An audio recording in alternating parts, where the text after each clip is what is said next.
Hi, என் பேர் கார்மேகம். நான் வந்து பிஇ பயோமெடிக்கல் இன்ஜினியரிங் முடிச்சிருக்கேன். Park college of engineering technology தான் இப்போது 2023 பாஸ் அவுட் ஆனேன்.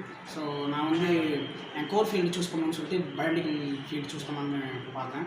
அது வந்து நிறைய ஆப்பர்ச்சுனிட்டிஸ் இருந்துச்சு. Application engineer, service engineer, sales engineer நிறையா இருந்துச்சு. பட் எதுவுமே வந்து டெக்னாலஜிக்கலாக கற்றுக்கிற மாதிரி எதுவுமே இல்லை. ஸோ அதனால் நான் என்ன பண்ணேன்னா டிசைனிங் ஃபீல்டு சூஸ் பண்ணலாம். ஏன்னா அது டெக்னிக்கல் தான் இருக்கும். ஸோ அதனால் டிசைனிங் ஃபீல்டு சூஸ் பண்ணலான்னு சூஸ் பண்ணேன். அப்படி பார்க்கும்போது தேடும்போது தான் உடுமல்பேட்டில் ப்ரொஃபனா ஆட்டோமேஷன்ஸ், ப்ரொஃபனா டெக்னாலஜிஸ்ன்னு சொல்லிட்டு கேட் சென்டர் ஒன்று இருந்துச்சு. ஸோ அதில் ஆப்பர்ச்சுனிட்டிஸ் பார்த்தா ஆட்டோ கேட் கற்று தந்தாங்க. கிரியோ இருந்துச்சு, சாலிட்வொர்க்ஸ் இருந்துச்சு, கேட்டே இருந்துச்சு. ஸோ எனக்கு தேவைப்பட்டது வந்து சாலிட்வொர்க்ஸ், கிரியோ ரெண்டுமே இருந்துச்சு. ஸோ நான் கற்றுக்கலாம் அப்படின்னு சொல்லிட்டு இங்கே வந்தேன். பார்த்தா இங்கே எல்லாம் நல்லா தான் இருக்குது. ஸ்டாஃப்ஸ் எல்லாம் நல்லா சொல்லி தர்றாங்க. எல்லாமே பர்ஃபெக்டாக தான் இருக்குது. அதே மாதிரி ஃபீஸ் ஸ்ட்ரக்சரும் கம்மியாக தான் இருக்குது, அவைலபிளாக தான் இருக்குது. அதனால் நான் கற்றுக்கிட்டேன். இப்போது ஒரு பயோமெடிக்கல் கம்பெனியில் செலக்ட் ஆகிட்டேன்.